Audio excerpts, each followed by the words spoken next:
বিসমিল্লাহির রহমানির রহিম।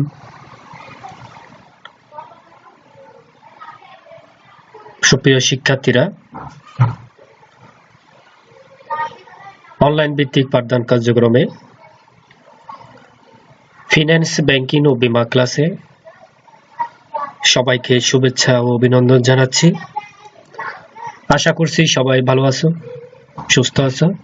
আলহামদুলিল্লাহ, আমিও ভালো আছি। দেশের বৈশ্বিক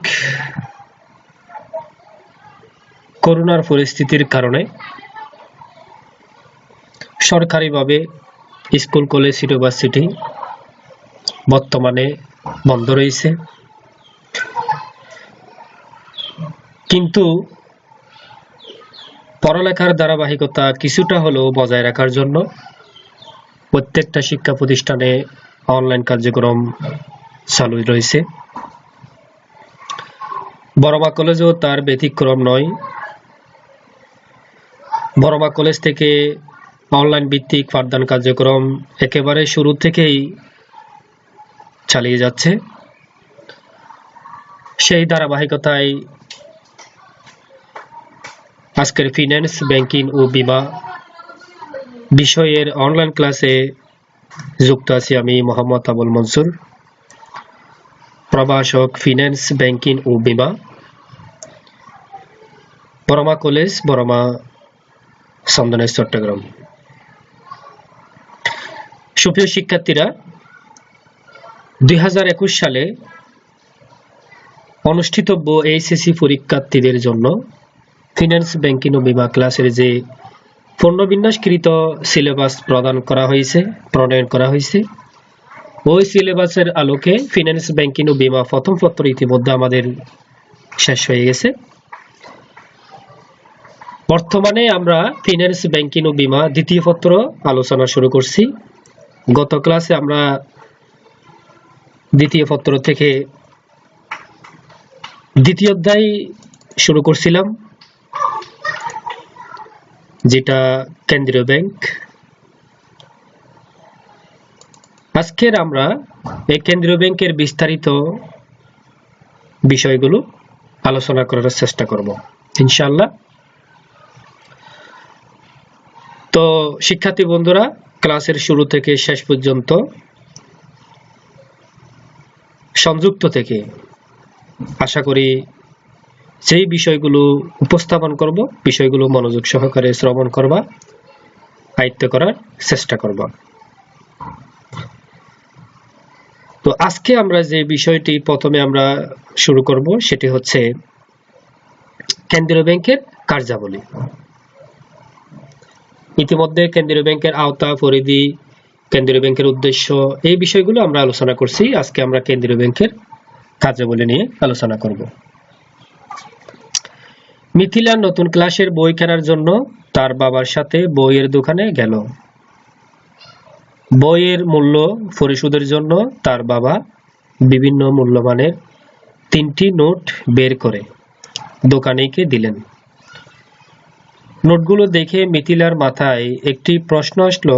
সে বাসায় ফিরে তার বাবাকে জিজ্ঞেস করলো, আমরা বিভিন্ন জিনিস কেনার জন্য যে নোট ব্যবহার করি, এগুলো কে ছাপায় এবং কোথায় ছাপায়?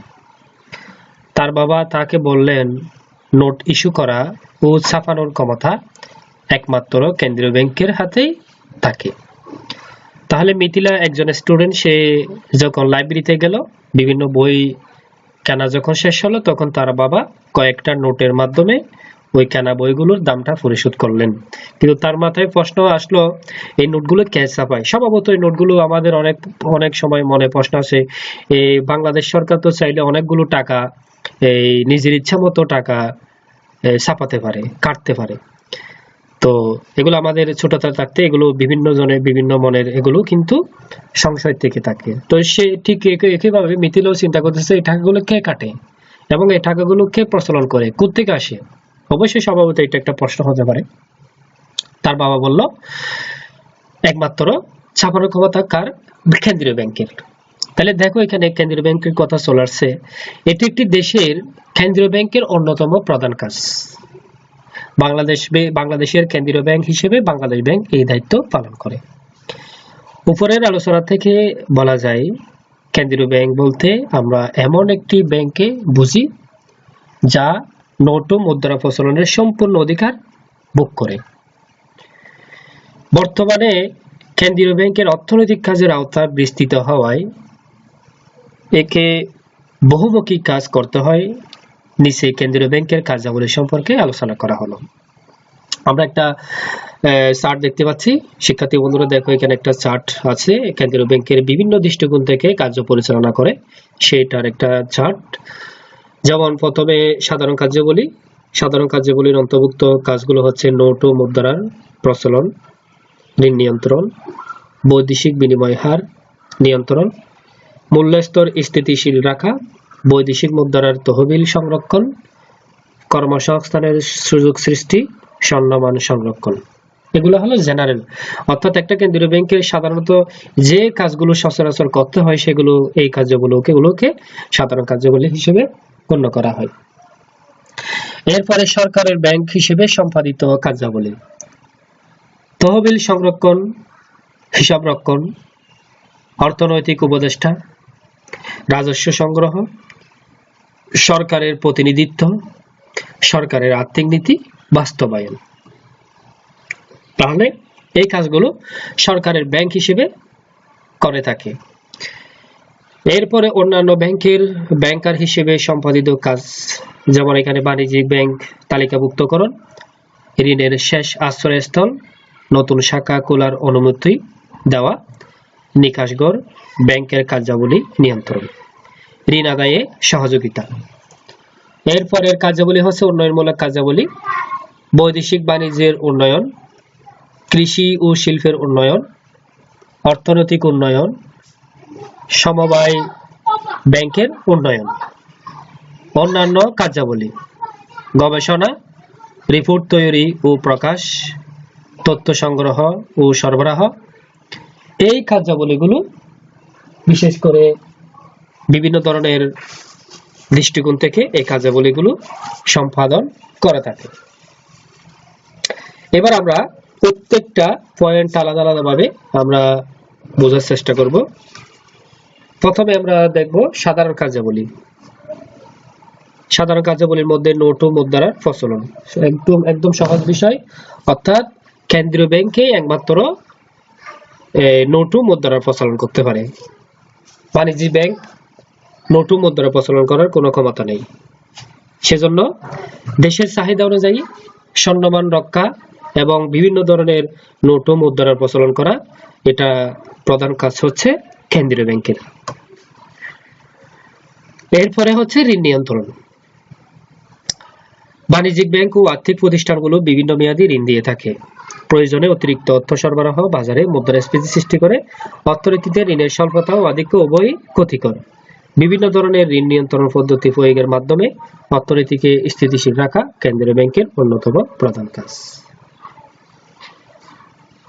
বৈদেশিক বিনিময় হার নিয়ন্ত্রণ। একটি দেশের লেনদেনের ভারসাম্য সেই দেশের বৈদেশিক মুদ্রা বিনিময়ের উপর নির্ভরশীল। বৈদেশিক বিনিময় হার বলতে, কারণ বিভিন্ন দেশের মুদ্রার নাম বিভিন্ন রকম এবং বিভিন্ন দেশের মুদ্রার মান এক এক রকম। যেমন বাংলাদেশের টাকার সাথে যদি আমরা আমেরিকার ডলারের সাথে তুলনা করি, তাহলে $1 সমান হয়তো 80 টাকা বা সামথিং এদিকে হতে পারে। তো সেজন্য এই বিনিময় হারটা নির্ধারণ করাও কিন্তু কেন্দ্রীয় ব্যাংকের দায়িত্ব, কাজ। কেন্দ্রীয় ব্যাংক দেশীয় মুদ্রার সাথে বৈদেশিক মুদ্রার বিনিময় হার নির্ধারণ করে, পাশাপাশি দেশের ভেতরে বৈদেশিক মুদ্রার লেনদেন বা আগমন নির্গমন নিয়ন্ত্রণ করে থাকে। তাই কেন্দ্রীয় ব্যাংকের অন্যতম প্রধান কাজ হলো বৈদেশিক মুদ্রার বিনিময় হার নিয়ন্ত্রণ করা। যেমন এখানে একটা এক্সাম্পল দেওয়া হচ্ছে, বর্তমানে বাংলাদেশের 83 টাকার বিনিময়ে আমেরিকার $1 পাওয়া যাবে। এই বিনিময় হার নির্ধারণ করে বাংলাদেশ ব্যাংক। তাহলে আমরা বুঝতে পারলাম বৈদেশিক বিনিময় হার নিয়ন্ত্রণ করাও কিন্তু এটা কাজ হচ্ছে কেন্দ্রীয় ব্যাংকের। মূল্যস্তর স্থিতিশীল রাখা। কেন্দ্রীয় ব্যাংকের আরেকটি গুরুত্বপূর্ণ কাজ হলো দেশের বিভিন্ন মুদ্রা সরবরাহ নিয়ন্ত্রণ করে মূল্যস্তর স্থিতিশীল রাখা। কেননা মূল্যস্তরের অস্থিতিশীলতার ফলে একটি দেশের উৎপাদন, সঞ্চয়, বিনিয়োগ তথা সম্পূর্ণ অর্থনৈতিক অবস্থার উপর বিরূপ প্রতিক্রিয়ার সৃষ্টি হয়। বৈদেশিক মুদ্রার তহবিল সংরক্ষণ।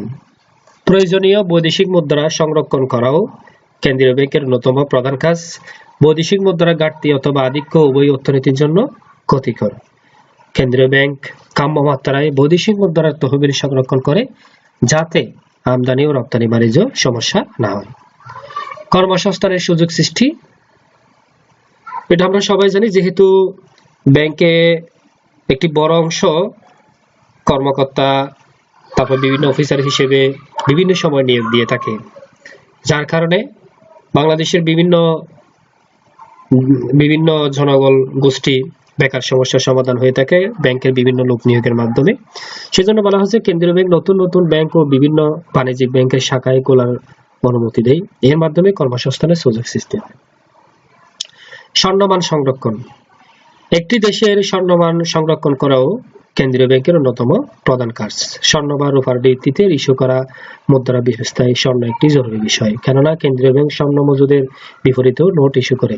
অর্থাৎ এটা স্বর্ণমান বলতে এখানে মানিটারি পরিস্থিতি যেটাকে বলা হয়, অর্থাৎ একটি দেশের মধ্যে কতটা স্বর্ণ মজুদ থাকলে, কতটুকু স্বর্ণ মজুদ থাকলে ওইটার বিপরীতে নোট প্রচলন করতে পারবে, সেটা কিন্তু আন্তর্জাতিকভাবে একটা নিয়ম আছে। ওই নিয়মের মাধ্যমেই বিভিন্ন দেশের কেন্দ্রীয় ব্যাংক এটার বিপরীতে, অর্থাৎ মজুদ থাকা স্বর্ণের বিপরীতে টাকা বা নোট প্রচলন করতে পারে। এই ছিল সাধারণ কার্যাবলী। এবার আমরা সরকারের ব্যাংক হিসেবে সম্পাদিত কার্যাবলীগুলো দেখে নেব।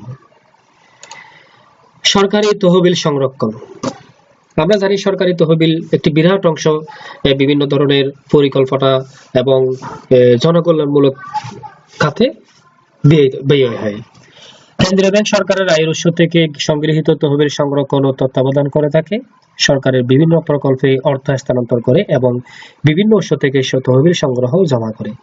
সরকারি তহবিল সংরক্ষণ বলতে গেলে যেমন সরকারি তহবিল বিভিন্ন ট্যাক্স, ব্যাটের মাধ্যমে সংগ্রহ করে থাকে এবং বিভিন্ন উন্নয়নমূলক কাজে তারা ব্যবহার করে থাকে। এই কাজগুলো কিন্তু কেন্দ্রীয় ব্যাংকের মাধ্যমে সরকার বাস্তবায়ন করে থাকে। সরকারের হিসাব রক্ষক। হিসাব রক্ষক বলতে সরকার যে কাজগুলো বাস্তবায়ন করে এগুলো আর্থিক নীতির উপর অথবা আর্থিক নীতির সিদ্ধান্তের উপর পড়ে থাকে। তো এই আর্থিক নীতিগুলো বাস্তবায়ন করতে গেলে এখানে অবশ্যই ব্যাংক অবশ্যই কাজ করে। সেক্ষেত্রে কেন্দ্রীয় ব্যাংক সরকারের হিসাব রক্ষক হিসেবে কাজ করে। কোন ফান্ডে, কোন পলিসিতে, কোন বাস্তবায়নে কেন্দ্রীয় ব্যাংক কত টাকা খরচ করলো, এগুলো কিন্তু হিসাব করে রাখে। সেজন্য বলা হচ্ছে কেন্দ্রীয় ব্যাংক সরকারের সব ধরনের আয় ব্যয়ের হিসাব সংরক্ষণ করে। অর্থাৎ বাজেটের মাধ্যমে যেটা আমরা আয় ব্যয় দেখতে পাই, কত টাকা কালেকশন হলো, কত টাকা ব্যয় হলো, এগুলা কিন্তু সবগুলো হিসাব রাখে কেন্দ্রীয় ব্যাংক। সরকারি অর্থ জমা ও স্থানান্তর করার পাশাপাশি সরকারের বিভিন্ন বিভাগ, মন্ত্রণালয় ও প্রতিষ্ঠানের হিসাব সংরক্ষণ করাও কেন্দ্রীয় ব্যাংকের একটি কাজ। অর্থনৈতিক উপদেষ্টা। অর্থনৈতিক উপদেষ্টা বলতে আমরা সবাই জানি যারা পরামর্শ দিয়ে থাকে। তো অর্থনৈতিক উপদেষ্টা আর্থিকভাবে যে পরামর্শ দিয়ে থাকে তাকে অর্থনৈতিক উপদেষ্টা বলে। যেমন এখানে কেন্দ্রীয় ব্যাংক সরকারের যাবতীয় অর্থনৈতিক নীতি ও পরিকল্পনা প্রণয়ন ও বাস্তবায়নে সরকারকে পরামর্শ দিয়ে থাকে। বিভিন্ন প্রকার অর্থনৈতিক কর্মকাণ্ডগুলো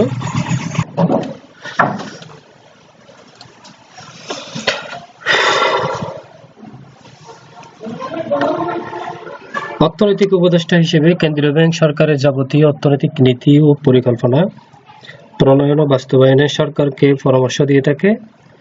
বিভিন্ন প্রকার অর্থনৈতিক কাজকর্মে এই ব্যাংক সরকারকে পরামর্শ দেয়। সরকারের প্রতিনিধি হিসেবে ঋণ নিয়ন্ত্রণ, বৈদেশিক বিনিময়, রপ্তানি, উন্নয়ন ইত্যাদি কাজে সরকারকে সাহায্য সহযোগিতা করে থাকে। এর পরের কাজ হচ্ছে রাজস্ব সংগ্রহ। সরকারের পক্ষে রাজস্ব আদায় করা কেন্দ্রীয় ব্যাংকের অন্যতম প্রধান কাজ। বিভিন্ন অর্থনৈতিক উন্নয়নের কাজে খরচ করার জন্য সরকার যে রাজস্ব আদায় করে থাকে তা কেন্দ্রীয় ব্যাংক সংগ্রহ করে। সরকারের প্রতিনিধিত্ব। অন্যান্য দেশের কেন্দ্রীয় ব্যাংকের সাথে সম্পর্ক স্থাপন করার মাধ্যমে কেন্দ্রীয় ব্যাংক সরকারের প্রতিনিধি হিসেবে কাজ করে। সরকারের প্রতিনিধি হিসেবে এই ব্যাংক দেশে বিদেশে বিভিন্ন চুক্তি এবং আর্থিক লেনদেন সম্পন্ন করে থাকে। সরকারের আর্থিক নীতি বাস্তবায়ন।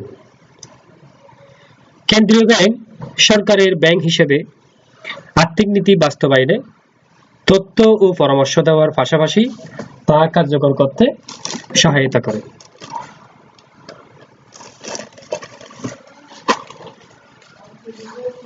এটা হলো সরকারের ব্যাংক হিসেবে দায়িত্ব পালন করা। এবার আমরা দেখব অন্যান্য ব্যাংকের ব্যাংকার হিসেবে সম্পাদিত কার্যাবলী। যেমন বাণিজ্যিক ব্যাংকের তালিকাভুক্তকরণ। কেন্দ্রীয় ব্যাংক কোন ব্যাংকের প্রতিষ্ঠা ও তালিকাভুক্ত হওয়া সংক্রান্ত যাবতীয় শর্তাবলী পরীক্ষা নিরীক্ষা করে উপযুক্ত মনে করলে তা প্রতিষ্ঠা ও পরিচালনার অনুমতি দেয় এবং তালিকাভুক্ত করে। বাণিজ্যিক ব্যাংকগুলো কেন্দ্রীয় ব্যাংকের তালিকাভুক্তিকরণের মাধ্যমে বিভিন্ন সুযোগ সুবিধা দিয়ে থাকে। ঋণের শেষ আশ্রয়স্থল। তালিকাভুক্ত বাণিজ্যিক ব্যাংকগুলো যখন আর্থিক সংকটে পড়ে তখন কেন্দ্রীয় ব্যাংক ঋণের শেষ আশ্রয়স্থল হিসেবে গুরুত্বপূর্ণ দায়িত্ব পালন করে। সেটা কিভাবে? যখন দেখা যাচ্ছে যে আমরা জানি বাণিজ্যিক ব্যাংক সাধারণত বিভিন্ন খাতে গ্রাহককে ঋণ দিয়ে থাকে। এই ঋণটা যখন দিতে ঋণ দিতে যখন আর্থিকভাবে সংকটে পড়ে তখন আর ঋণ দেওয়া সম্ভব হয় না। তখন সে বাণিজ্যিক ব্যাংকগুলো কেন্দ্রীয় ব্যাংক থেকে ঋণ নিয়ে থাকে। বাণিজ্যিক ব্যাংক অন্য উৎস থেকে তহবিল সংগ্রহ করতে ব্যর্থ হলে কেন্দ্রীয় ব্যাংকের কাছ থেকে ঋণ সংগ্রহ করে থাকে। তাই অধ্যাপক আরজে হট্টে বলেছেন, কেন্দ্রীয় ব্যাংক হলো ঋণের শেষ আশ্রয়স্থল। নতুন শাখা খোলার অনুমতি। ব্যাংকের কাজের পরিধি বিস্তৃত করার জন্য কেন্দ্রীয় ব্যাংক বিদ্যমান ব্যাংকগুলোকে শাখা খোলার অনুমতি দিয়ে থাকে। এর মাধ্যমে ব্যাংক ব্যবস্থার উন্নয়নে কেন্দ্রীয় ব্যাংক কার্যকর ভূমিকা পালন করে থাকে। অর্থাৎ নতুন শাখাটা খোলার অনুমতি কিন্তু দেওয়ার কাজ হচ্ছে, দায়িত্ব হচ্ছে কেন্দ্রীয় ব্যাংকের। কারণ কেন্দ্রীয় ব্যাংকের অনুমতি ছাড়া কোনো ব্যাংক প্রতিষ্ঠা হতে পারবে না। নিকাশঘর খুবই গুরুত্বপূর্ণ। নিকাশঘর বিষয়টি কেন্দ্রীয় ব্যাংক বাণিজ্যিক ব্যাংকগুলোর আন্তঃব্যাংকিং দেনা পাওনা নিষ্পত্তিতে নিকাশঘরের দায়িত্ব পালন করে থাকে। প্রত্যেক তালিকাভুক্ত ব্যাংকেরই কেন্দ্রীয় ব্যাংক হিসেবে থাকে। কেন্দ্রীয় ব্যাংকে এই হিসাবের জমাকৃত অর্থ থেকেই ব্যাংকগুলোর হিসাবে ডেবিট ক্রেডিট করে নিকাশঘরের কাজ করে থাকে। ব্যাংকের কার্যাবলী নিয়ন্ত্রণ। জনস্বার্থ বিরোধী কোনো কাজ বাণিজ্যিক ব্যাংকগুলো যেন করতে না পারে সেজন্য কেন্দ্রীয় ব্যাংক বাণিজ্যিক ব্যাংকের উপর কড়া নজরদারি রাখে। এরপরে ঋণ আদায়ের সহযোগিতা। কেন্দ্রীয় ব্যাংক দেশে ঋণ খেলাপিদের তালিকা তৈরি করে যথাযথ আইন প্রয়োগে বাণিজ্যিক ব্যাংকগুলোকে প্রয়োজনীয় সহায়তা দিয়ে থাকে। উন্নয়নমূলক কার্যাবলী। এই কার্যাবলীগুলো দেশের বিভিন্ন সেক্টরে, উন্নয়নমূলক সেক্টরে বিভিন্ন মেয়াদে তারা ঋণ দিয়ে থাকে। যেমন প্রথম হচ্ছে বৈদেশিক বাণিজ্যের উন্নয়ন। কেন্দ্রীয় ব্যাংক দেশের মুদ্রার বিনিময় হার স্থিতিশীল রেখে দেশের বাণিজ্যের প্রসার সহায়তা করে। বিশেষত সরকারকে বাণিজ্য নীতি নেওয়ার ক্ষেত্রে কেন্দ্রীয় ব্যাংক প্রয়োজনীয় পরামর্শ দিয়ে থাকে। বৈদেশিক বাণিজ্যের উন্নয়নে ভূমিকা রাখে। কৃষি ও শিল্পের উন্নয়ন। কেন্দ্রীয় ব্যাংক একটি দেশের কৃষি ও শিল্প খাতের উন্নয়নে পরিকল্পনা প্রণয়ন ও বাস্তবায়নে সহায়তা করে। একটি সরকারকে বিভিন্ন নীতি যেমন নৈতিক পরিচালনা নির্ধারণের মাধ্যমে ঋণ সহায়তা করে থাকে। অর্থনৈতিক উন্নয়ন। কেন্দ্রীয় ব্যাংক একটি দেশের কৃষি, শিল্প, বৈদেশিক বাণিজ্যের অনুন্নত দেশগুলোকে চিহ্নিত করে পরবর্তীতে সে অনুযায়ী আর্থিক নীতি তৈরি করে ও বাস্তবায়নের মাধ্যমে সরকারকে উন্নয়নমূলক কাজে সহায়তা করে। এরপরে অন্যান্য কার্যাবলীর মধ্যে আমরা দেখতে পাচ্ছি গবেষণা।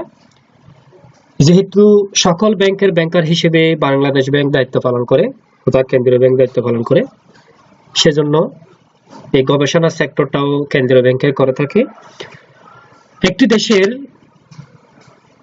সামগ্রিক অর্থনৈতিক উন্নয়ন অগ্রগতির জন্য নতুন নতুন অর্থনৈতিক পরিকল্পনা প্রণয়ন ও বাস্তবায়নে কেন্দ্রীয় ব্যাংক গবেষণা করে থাকে।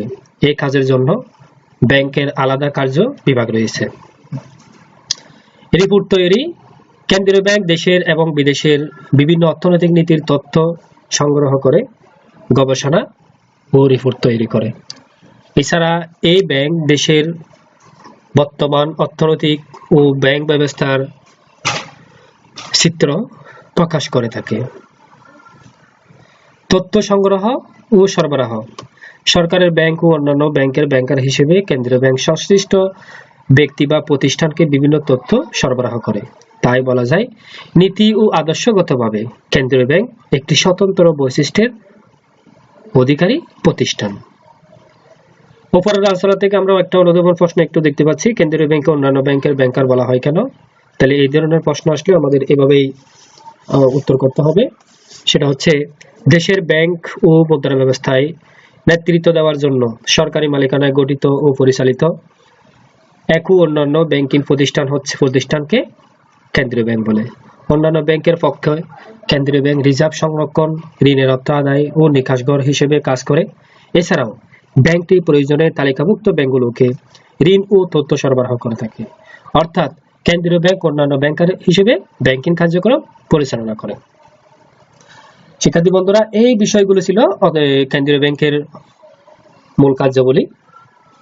এই কার্যাবলীগুলো বিভিন্ন দৃষ্টিকোণ থেকে এখানে উপস্থাপন করা হয়েছে।